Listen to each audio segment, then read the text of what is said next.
Yo, yo, yo. What up, people of the internets? We are back. This is the Outside the Box podcast. I am Jock Slade. I am the ringleader. I am the bad influence. I am the one that points us in the wrong direction. But obviously, this show couldn't be what it is if it was just me telling people to go the wrong way and to do the wrong things. That's why we have the two good people, the two intelligent, the two stars, the two shining lights of the Outside the Box podcast, Nick and Tiffany. Nick, tell them where they can find you. Nick Engvall, you can find me on all the platforms, NickEngvall, and sneakerhistory.com. But I'm really just here for the relationship advice, which I think we're going to get to later. So, I guess, Tiffany, go ahead and introduce yourself. I'm Tiffany Beers, and you can find me at Tiffany Beers, B as in boy, EERS, on Instagram and YouTube. Finally, some relationship advice. I can't wait. Yes. Yeah, we're leveling up. I don't know if you guys have been listening for a long time, but relationship advice is really the goal of this whole podcast. Like, it has nothing to do with sneakers. We're here because we want to bring people together. And we're going to talk about that a little later. But to kick off the show today, we're going to start with one of the players that I believe could have been one of the greatest players of the game, but because of injuries, never really got to get to his full potential. The legend, in my mind, Grant Hill. He has just inked a lifetime deal with Fila, and I'm happy that Fila is actually making this move. So for those that don't know about Grant Hill, he's one of the best in the game. He's a part of the Basketball Hall of Fame. And Fila, back in the day, was a big part of the basketball world. There are plenty of pop culture references that I'm sure Nick Engvall can spill on you about when Fila was a bigger part of basketball and was taking on some of the big guys. But for me personally, I'm just going to say it's a great move for Fila. I think they're doing a good move by signing Hill to a lifetime deal and almost showing a respect for his legacy in the game. Yeah, absolutely. I mean, I think this is something, personally I've wanted to see all the brands do with their legacy athletes. I think that part of, the nostalgic effort of all the marketing teams bringing these and creative teams bringing these shoes back to the, to the market without the player attached to it doesn't make a whole lot of sense, right? There's just not a lot of energy, right? And it's different for, say, an Air Max, where the shoe wasn't necessarily attached to one person, but when you have a shoe that's carried, it's literally has a person's name in the title of the shoe, because that was made for them or by them or with them and the designers. It's just good to see them doing that. And I think, I applaud Fila for doing that. I think that at that time, right now they don't have quite the market share that they had back in the 90s, but right. I think one of the coolest stories I ever heard about that whole Grant Hill, experience or whatever was, I'm a big Tupac fan, and Tupac wore one of the Grant Hill shoes on his All Eyes on Me album on the insert for the CD. And those shoes, nowadays that would be something where somebody's paid to wear that. And back then, the story, I'm going to mess it up probably, but Grant Hill basically liked the music, or there was some sort of connection, friend of a friend kind of thing, and just sent the pair, to Tupac to hopefully, see if he liked the shoes. And it wasn't like, hey, wear these on your album cover type thing. He just rocked with the shoes and put them in the album, And I think that's like such a natural thing that can't occur nowadays.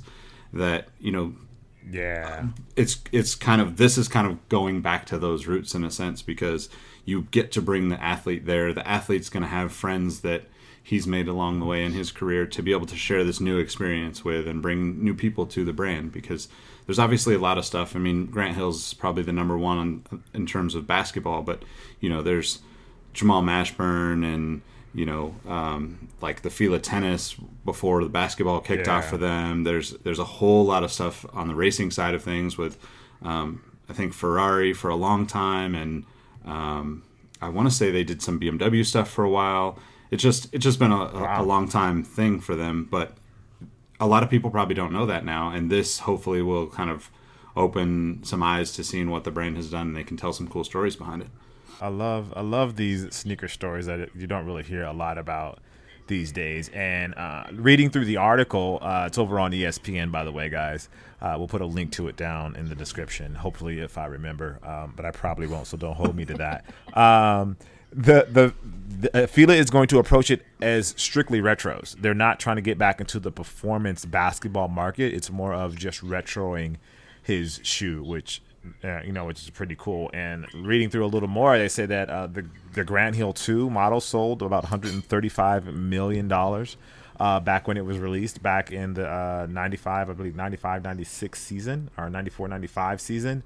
And another fun fact about this whole like Fila thing is that the GH2, which was probably the best Fila shoe, I think, was penned by David Race, Racy. Mm-hmm. I'm going to say Race, Raysse, who went on to found brand Black, and now designs Lonzo Ball's ZO2 signature shoe in partnership with Big Baller Brand.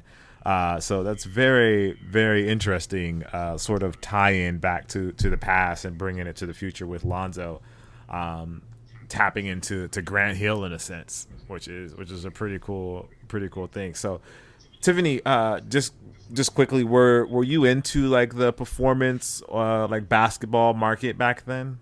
No, I mean, not at all. The only way I'm familiar with it is because my husband used to design for Fila, and where I thought they were going was actually, what made sense to me was actually they had a great chemistry between Grant Hill and the designer, and they were able to produce a product that resonated with consumers. So I thought they were actually going to take it down a place where Grant helped them maybe communicate with athletes a little better to really drive product, because whatever synergy they had with Grant was like, it was working. And I think that's hard to find. And I think he knows footwear. He knows the sport. He could really help them actually get in performance again, I think. So I'd be shocked if they stayed in retro, actually. Yeah, that's a great idea, having him. And he is a respected and revered athlete. And I think he would have some sway with the athletes of today. With that sort of conversation, especially if Fila is looking to really get back into it. We see what Puma is doing and how aggressive they are being, and the opportunity is there. For a lot of these brands back then in the 90s, it was really an open field for getting in. Like, it wasn't just Nike and Adidas like it is today.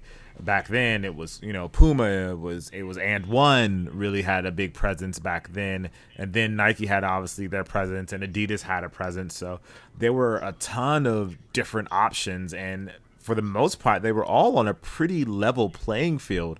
There was no like clear cut, this is number one. Maybe you could say Jordan just because of his mystique, but everything else seemed to be pretty level, on a pretty level playing field back then. So it's interesting to see, this goes to show like the ups and downs of the market and how cyclical the market is. And, now we have brands like Puma trying to get back into the mix, and One doing some stuff to kind of get back into the mix. And obviously, what we'll talk about a little later, New Balance getting back in the mix. So there's a ton of different options out there. So for those out there listening that only think that it's only a Nike and Adidas thing, you definitely should pay attention to what's going on around you, because there's a lot more options out there. And I think you'd be very surprised with how good some of those products are as well. I totally agree. And I think that, there were so many brands that get totally forgotten, like there were like Avia or whatever it was with like, Clyde Drexler's signature shoe, and Converse was making shoes for like Larry Johnson and Kevin Johnson. And I think what like all of those brands had really successful runs making footwear. And I think that there's a weird perception around the sneaker market right now that if a shoe doesn't sell out, that means that it wasn't successful. But in reality, that's not the actual like measurement of success for a lot of companies, right? Of course, you would love to have all of your shoes sell out, and if you can sell out a shoe in 5 minutes, and you can say that, then it becomes marketing for the next shoe. But at the end of the day, a lot of these companies aren't looking to play at the you're not looking to play at Nike or Adidas's level, right? You're not looking to become $1 billion basketball shoe company. You're looking to sell a few $1,000,000 or tens of millions of dollars worth of basketball shoes. And you see a lot of companies, in recent years, like, Brand Black and like Q4 and Li Ning and all of these companies are just taking a little piece of the pie. And it's like, I think that's such a smart way to do it, because it lets you get a feel for the sneakerhead consumer, right? You now have a connection to them, and then you can, kind of like what Tiffany is describing with Grant Hill. If they could take that step and say, okay, here's the retro product, here's why you remember it, you saw it in pop culture, it was on TV all the time, everybody knew that shoe back in the day. But now, what if we did make 10 players in the league, offers, and started developing performance stuff? Because like we talked about on the last episode, at some point the performance element of it has to become like the reason you're doing it, right? Otherwise, you're destined to just become like a brand that sits on the shelves of Payless shoes. If you don't have that in mind, I don't think that there's much of a future for that, right? It's like a one and done, because like I'm a huge Grant Hill fan. The Grant Hill 2, the 96, whatever you want to call it, is one of my top 5 shoes of all time. And I already have a handful of pairs. I don't really need any more, but I'll probably buy one if they do it in the right way and it's a good shoe. But otherwise, how do you reach the market, the rest of the market? Yeah, I think it's that performance story is really important, that creates like authenticity. But at the same time, like, I think, Fila especially, they got to be profitable. So somehow they have to figure out a story, an aesthetic, and some sort of performance benefit that resonates with the consumer. And that is not a small task. I mean, Adidas and Nike have it down to a recipe where they can just crank them out all day. But I think the consumers have proven they're tired of wearing the same Kobe's and everything, the same Yeezys that everyone else is wearing. So the interest in these smaller brands is huge right now because they offer a different aesthetic and a different story. So I think it's going to get really interesting. Yeah, it could be the sneaker world. I think is changing, and there's lots of those small brands just getting a small piece. I don't think people realize how big Nike is, and like if a company does 10 million, does 15 million dollars in product, like that's good. Like people kind of look down on that, but that's good. Like Nike, I believe Nike has a rule, and you don't have to answer this, Tiffany, if you don't want to, but that like employees can't wear a shoe brand that makes over $10 million in revenue. I've never heard that. Never heard that. No. That's what I've been told from several Nike employees, that there's like if a company makes more than $10 million that makes sneakers, that they're not allowed to wear that brand. That's ridiculous. Which that I don't know. I don't know if that's true.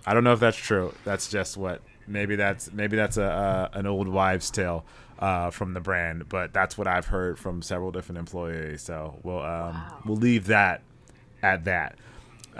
Moving on to our next story. This one I feel is really just getting started. It's been a big story, and there's been a lot of talk about it, and it's about pay for play. A lot of in this situation, it's really affected Adidas, where 3 people that were part of the company are affiliated with the company were convicted and were found guilty for pay for play, for basically paying families to make sure that high profile athletes or basketball recruits would attend certain schools. In this case, it's Kansas, Louisville, and NC State.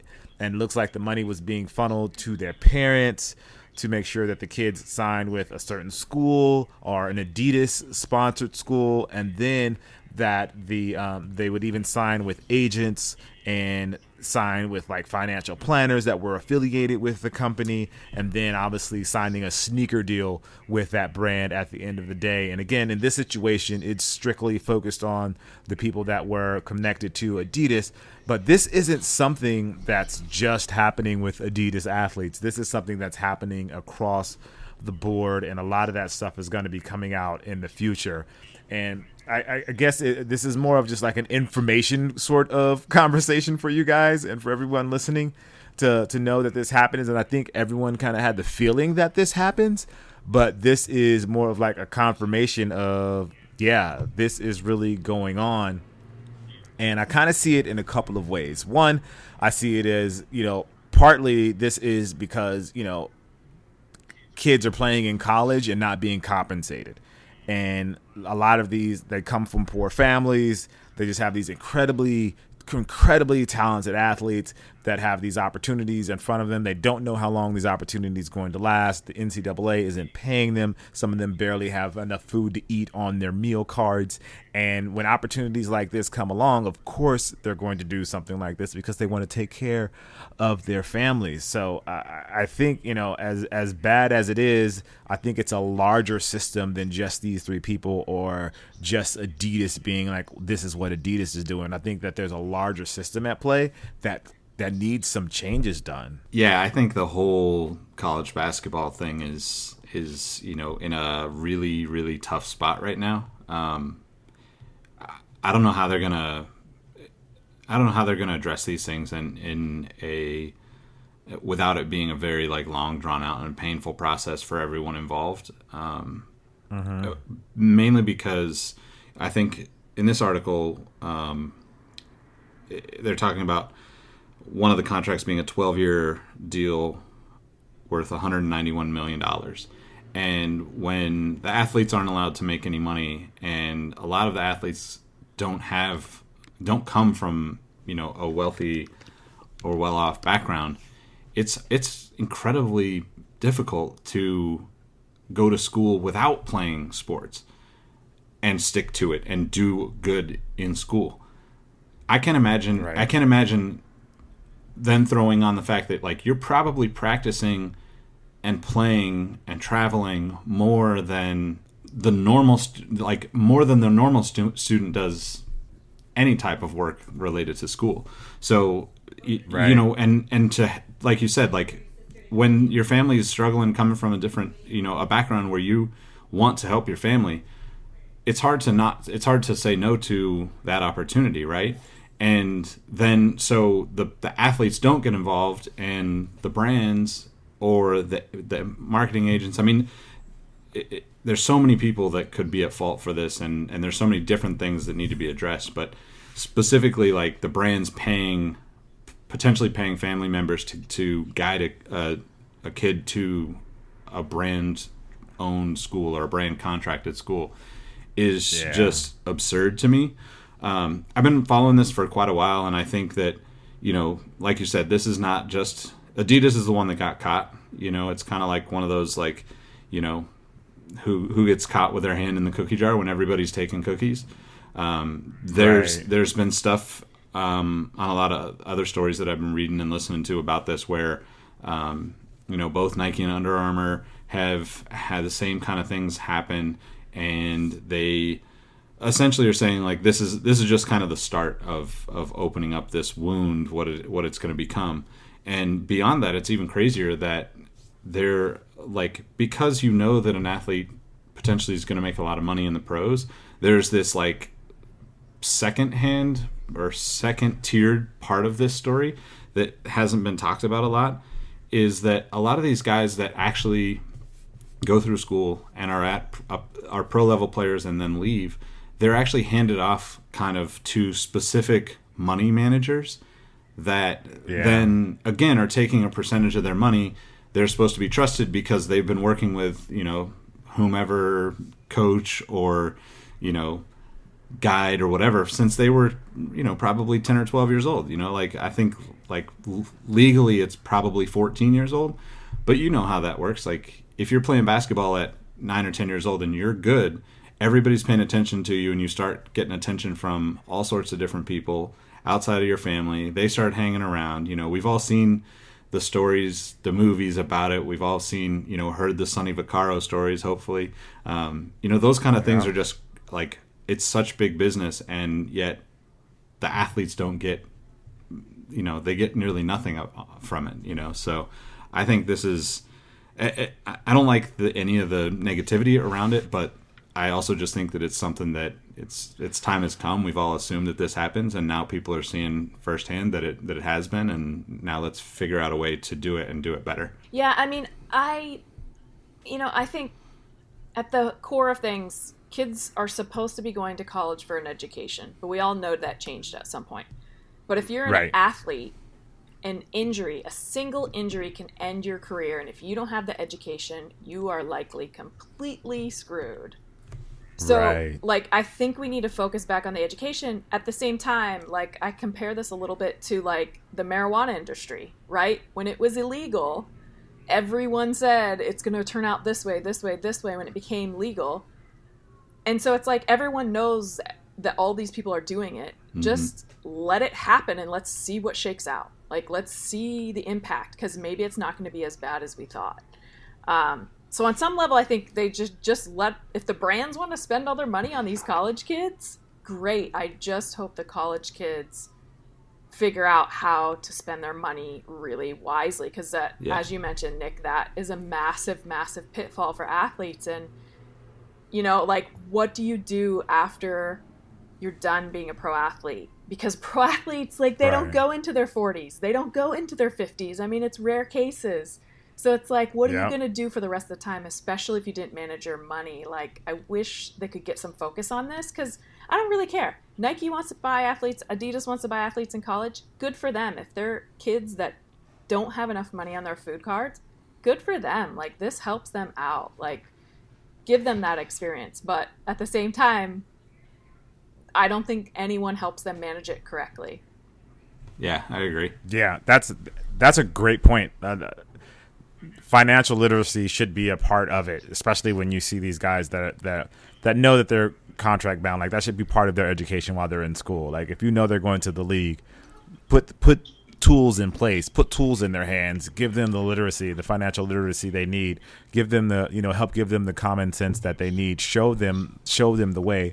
You have these alumni that do this, teach these kids the right way to go, so that they don't make these decisions and really burn out all their money. Thank God I wasn't a pro level athlete, because I would be broke. This podcast would be my sole source of income if I got money early on. I can tell you guys that now. Yeah, I would not be in a good place either. Not at all. It's not too late, guys. It's not too late. It's not too late. It's not too late. It's too late. It's definitely too late for me to get to the league. These knees won't make it. Talking about securing the bag, I guess, in a sense, the folks over at Epic Games continue to win. I don't know who or what sort of karma they have, or what blessings or what line they were in when God made them, but they are winning right now. I was not in this line. Epic Games, the creator of Fortnite, raises $1.25 billion. And we read this story over on TechCrunch, because just to let you guys know, we're sophisticated like that on this here podcast. And $1.25 billion in a new round of financing. Here's some quick info on Epic Games. 20 years since Epic Games first released its Unreal game. And with the success of Fortnite, the company has flipped the script, and basically Fortnite has become the biggest game in the world. There's literally no game that probably has more media mentions and more people are playing it than Epic Games. They have $100 million prize pool to support competitive Fortnite gamers. If you've been listening to this show consistently, which I know you have, right guys? Of course you have. You heard that we talked about parents hiring coaches for their kids for video games. So mom, take that. That's why I was playing Halo all that time, because I wanted to be a pro. not because didn't want to do homework. Just letting you know. And now Fortnite is expanding into other things. Apparently, there's a Fortnite monopoly and Fortnite Nerf blasters. Like, this game is out of this world. I don't think I've ever seen a game have this much appeal to a generation in a very, very long time. I mean, maybe Nick, do you remember anything? Tiffany, you guys remember any game that's kind of had this sort of grasp on pop culture like this? I mean, Frogger, right? I mean, Frogger was a big deal. Maybe Mario. Pong, yeah. Maybe Mario. I don't know.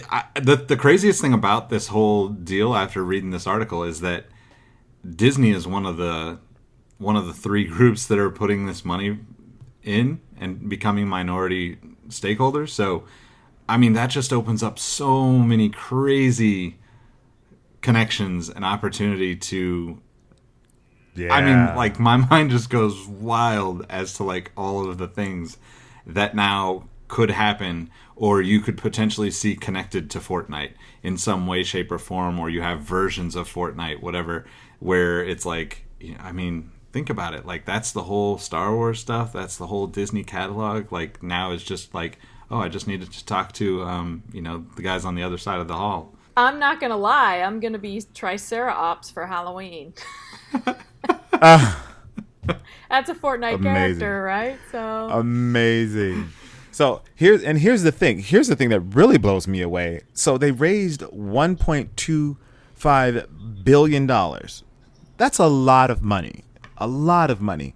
But the people that put in that money, they're only going to be minority shareholders in the company. Yeah. Like, how much money is this company worth if someone invested $1.25 billion and they're still only a minority holder, a minority shareholder? Like, if someone paid me $1.25 billion for this podcast, I want you guys to know right now that I'd probably have outside the box tattoos all over my body. I just putting it out there.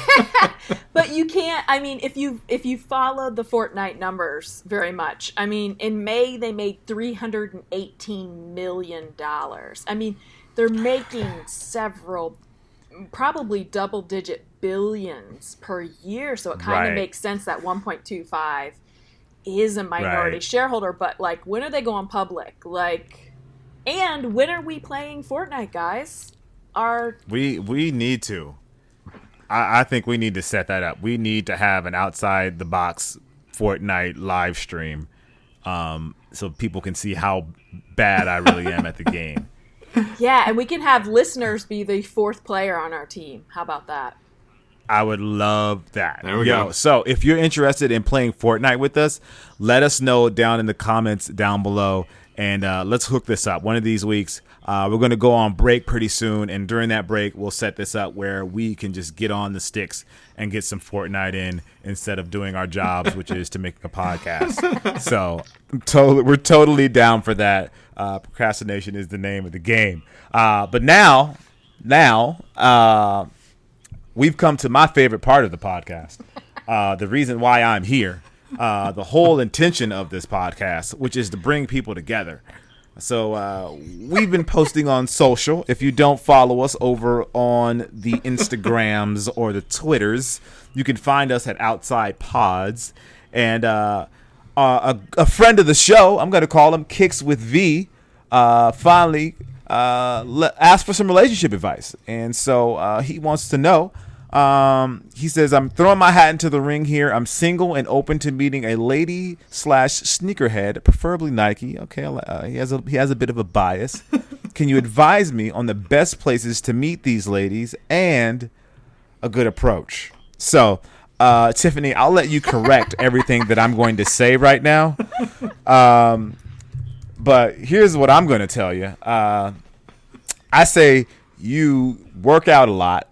Take off your shirt, go to a restaurant, find a lady that you like, and you go, you, me, couple, come.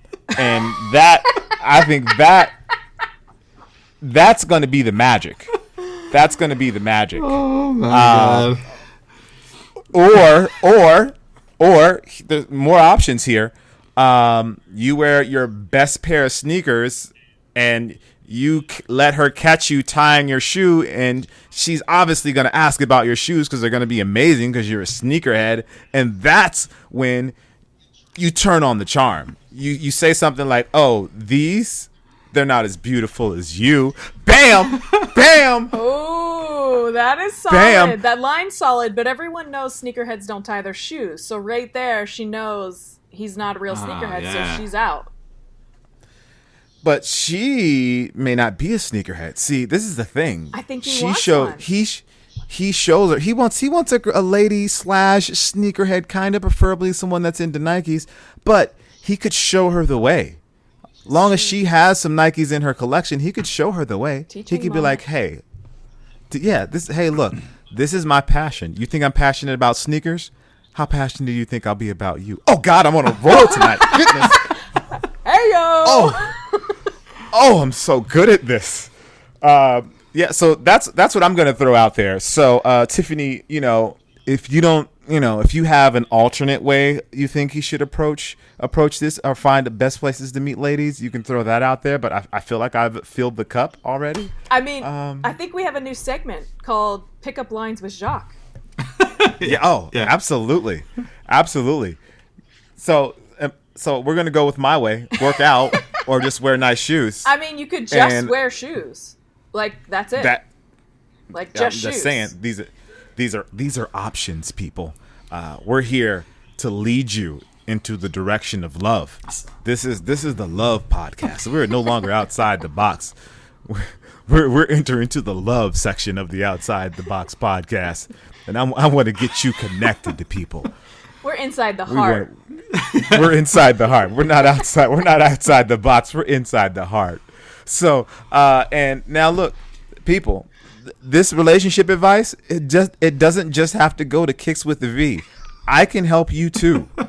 I can lead you in the direction of love. I can take you to the place where Cupid lives and show you how to be best friends. If you want an arrow to strike your heart, Outside the Box podcast is where you come. We want you to love so hard it hurts. Oh my! What have I gotten myself into? I'm so excited about this. I'm so excited. Thank you, Kicks with I would me. take a completely different approach, though. I would actually take advantage of Halloween and dress up as like a solo sneaker looking for your pair, right? No? Oh my God. Oh, we're levels. Levels here. I don't know. No. So one shoe. You're going to dress up as one shoe, hoping to find the other shoe. Yeah. Yeah. It's all I can come up with in such short notice. Okay. Look, Tiffany, if you feel like you have a better way to do this, let me know. But I'm just saying. I mean, I would probably roll into like some sneaker stores and maybe coffee shops near them and see what chicks are hanging out that have interesting sneakers on. I mean, I would simplify it quite a bit. But if you threw out one of those pickup lines, I'd probably laugh and it would be charming. That's some. See, there's a great philosopher by the name of Sean Carter, also known as Jay-Z, and he has this line where he says, "I gas her with the wit and the charm," and I'm just saying, Jay-Z's opened the door for you. And Jacques Slade has led you through. So, this is what we do here at the Outside the Box podcast. We're here to give you relationship advice. So if you want relationship advice, if you need some leadership, if you need a guiding hand, if you need a matchmaker, you know where to go. Outside the pause. Hit us on Instagram or hit us on Twitter or leave a comment down below, and we will happily share the information that you need to make that love connection. All right, final story of the day here. Rich Paul is changing the game, literally, when it comes to basketball, and he has an athlete that's signed to him. And that athlete has signed a deal for $1 million, even though he is not in the league. The athlete I'm talking about is Darius Bazley, and he's signed a $1 million intern deal with New Balance. So the story of Bazley is a little long. So he was originally supposed to go to Syracuse. So Darius is a one-and-done athlete, just FYI. So that's where how a lot of this story develops. He's supposed to go to Syracuse. He committed to Syracuse, actually. Decommitted to Syracuse and was like, nah, son. I'm going to go to the G League and play in the G League for a year, and then I'll just go to the draft. So the NBA doesn't allow you to go directly to the draft out of high school. You do have to do 1 year, whether anywhere, apparently, and then you can go into the league. And Darius committed. It's like, hey, I'll just go to the G League, then I go to the draft. However, as of this week, that changed as well because he decided, I'm not even going to go to the G League. I'm going to get an internship. So see, there is no rule that you have to play basketball somewhere for a year. You just have to basically take a year off. And it looks like Rich Paul is finding his way to secure the bag through this little bit of a loophole that will allow Darius to take an internship with New Balance for a year and get paid $1 million, and then he will go to the league and be in the draft when the draft comes up next June.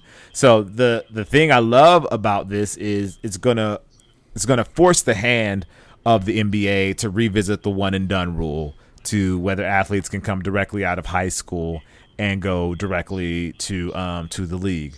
The second part of it that I like is that it's going to force the NBA to also reevaluate the G League. Right now, athletes that go to the G League are only getting about $35,000 on the top end for the whole year. And obviously, that's not enough money for people to live on, especially when you only work a couple months out of the year. Like, that money is gone after taxes and all that stuff. So I think it's going to force them to up the salary of the players in the G League. And I guess the third thing really is it's going to force the NCAA to really start to address how they compensate these players that have these opportunities to make all of this money, especially when your college, as we said earlier, is getting like hundreds of millions of dollars in apparel deals and sneaker deals from these sneaker brands. But these players are worried about whether they're going to have food to eat at the end of the semester just because they have to be cautious with their meal card, or they can't meet an athlete because they can't meet a superstar or something because it's figured as some sort of compensation or an unfair advantage. So all three of those things are going to have to change if more deals like this pop up. Yeah, I think this is really awesome, and it's kind of perfect timing with the other stuff going on, right? It's really going to make both the NBA and the NCAA just kind of reevaluate all of these things, and it's long overdue, right? You know, they changed it. You know, I don't remember when it was, 2005 or something. You know, after LeBron came into the league, it changed and said you've got to go to school for 1 year, or not school, but you can't enter the draft as a high school or after high school, which just doesn't make any sense. If that's what you're blessed with, then you should just be able to go do your thing and make your money and become a professional athlete. And I think this is a much cooler way of, you know, changing the game in a sense, because it almost sets him up to do something like we were talking about earlier with Grant Hill, where like this could become the lifetime deal for him. It says in the article there's, you know, potentially $14 million on the table for him from New Balance.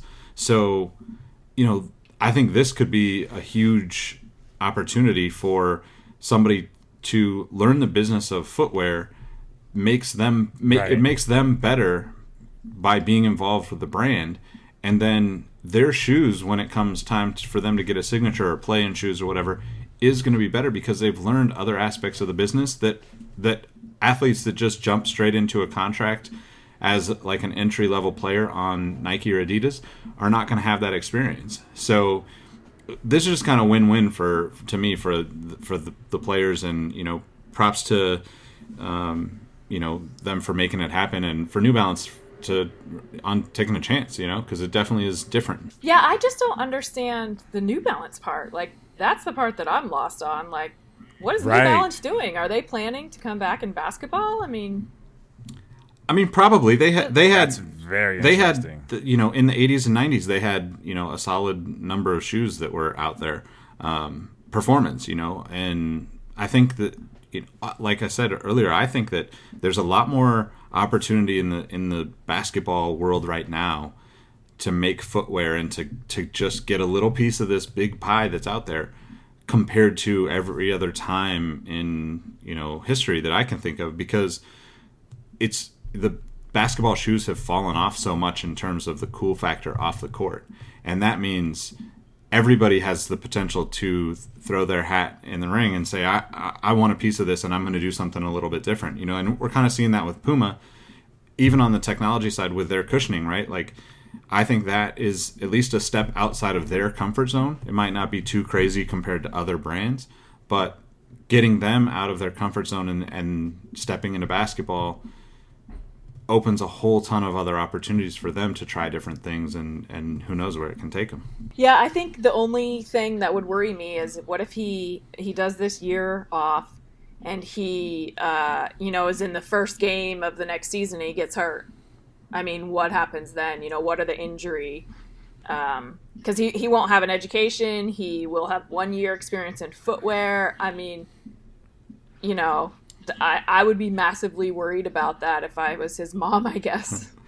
Yeah. Well, his deal guarantees him $1 million regardless of what happens. Yeah, but $1 million, he'll blow that in the first year of being a pro. Yeah. That's true. That's true. Yeah, that's true. But I would imagine that Rich Paul has some things in the mix that kind of protect the kid and help him through this, at least these first couple of years, I would hope, especially with the sort of clients that Rich Paul has, like LeBron and Ben Simmons, and who else? I think he has a couple of other players as well, John Wall. So I think he would probably put the moves in place to kind of make sure those guys that he's taking care of. I think, like Tiffany, my first thought was like New Balance. That's such a weird connection. But reading a little further down in this article, like a lot of players that are in Basley's situation, they just go and play abroad for that first year instead of going to college or playing in the G League. So it looks like Terrence Ferguson went to Australia. Emmanuel Mudiay went to China. Dante Exum, he just worked out with private trainers for a year until he became eligible for the draft. So it seems like a lot of these guys that know that they'll be able to make it into the league right away are starting to really find their own ways, or find these alternative ways to make sure that they still get into the league, but also that they don't expose themselves to the NCAA or expose themselves to the G League. Let's be honest, at $35,000, like, the G League is not very enticing to anyone. No. Except for people that basically have graduated from college and necessarily didn't get drafted, and it's like this is their second chance. But for these younger guys, that this is their like, they know they're going to the league, or they're highly ranked and have a very good chance of going to the league. There's no point in playing in the G League. Like, go to Australia, make money. Go to China, make money. Or just chill at home. Like, obviously, most of these guys have gotten paid under the table anyway from a sneaker brand, so hey, they're making money anyway. Yeah, we just found that out. We just found it out. So it's all kind of coming around anyway. But it'll be fine. But what's interesting to think about is a lot of people would never have the opportunity to internship directly on, like, New Balance's digital or marketing team. So even that straight out of high school is a huge jump compared to what a lot of people have as far as opportunities straight out of high school, in my opinion. So even on the business side, hopefully, hopefully he's doesn't get hurt. He has a successful NBA career, and this is a story that goes for, a couple of decades. But if something were to happen, he's definitely in a pretty good position as far as, like, foot in the door, find a job within the company. Yeah. And who knows? Like, I think at that point too, like, if you have something happen where you're not going to be able to play, you're probably going to consider going back to college anyway, right? So, Or I'd hope, yeah, at that's least. true. But even at New Balance as an intern, I mean, he still has to be practicing how many hours a week to stay in tip-top shape to prepare for his first year in the NBA. I mean, he's still got to be practicing several hours a day, I would imagine, or at least training and working out. So, you know, how much actual time is he going to be an intern, really? Yeah. Yeah, well, most of these guys are training probably 3 to 4 hours a day, or practicing 3 to 4 hours a day. So, I mean, it's definitely going to be a part-time gig as far as the internship goes, especially if he's training every day and getting in shape the way he needs to at least maintain his shape. But, you know, a point that Rich Paul made in the article was that, you know, he's not going to do anything as far as training goes that's really going to get him prepared for the league. Like, the league is going to going to break you and put in, you know, and really weed you out. So a lot of it, he's going to do training, but like his real, like the test of the fire is really going to come when he gets into the league and starts playing in the league. We'll see. I think it's exciting. I think it's revolutionary in a sense, and I think it really pushes the boundaries of creatively thinking, especially when it comes to these players and the options that they have to show players that there's more options out there for you, that you don't have to do, you know, the traditional routes, that you can find your own ways to the NBA, or find your own ways to, I guess in this situation, secure that $1 million bag. So New Balance, if you're listening, I'm a great swimmer, and I don't know if there's a swim BA, but I'm down for you guys to pay me $1 million until one pops up. I could be your lead athlete for the swim BA, so I'm all for that. Are you saying you're into swimsuit development? Is that? I am swimsuit development, R&D. Yeah, we can go experimental. Like I'm all for it. Balance. Let's really push the limits and show the world what we're made of. So I'm here for it. Please write the check to Jacques Slade. It's JACQUES. It's spelled the French way. Anyway, with that being said, folks, I want to thank you guys for joining us for the latest episode of the Outside the Box podcast. It's the podcast where we talk about sneakers, we talk about video games, we talk about basketball, and more importantly, we talk about love, because love. That's what it's all about. If you want to follow me on the internets, you can follow me at Kusto, which is KUSTOO, and that's on Twitter, Instagram, YouTube, Snapchat, and as always on Tinder. So swipe right, you holler at your boy. But this show would not be what it is with just me. You know, I'm obviously a bad influence. You've heard me talk a lot on this podcast.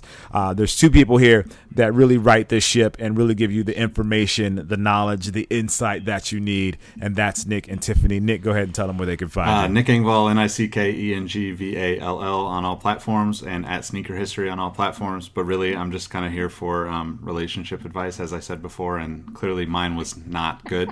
So Tiffany, let them know how they can find you, and you can find me on Instagram and YouTube at Tiffany Beers, TiffanyBeers. And I really feel like we need you guys to chime in with some more relationship questions. I think one question isn't enough to see the depth of what Jacques can provide to you. So bring them. We want more than we can handle. We could do a whole show on it, frankly. So yeah, I think we're gonna have a new tagline here. It's gonna be Outside the Box Podcast, a relationship show that talks about sneakers. So we're here for you people. Again, make sure you follow us, Outside Pods. That's going to be on Instagram and over on the Twitters. And obviously, we're on SoundCloud, Google Play, and on iTunes as well. We appreciate you guys. Thank you for listening. Thank you for your feedback. We appreciate you and love you so much. You guys make this show what it is. With that being said, we'll talk to you guys soon. You guys have a great, great week. Peace.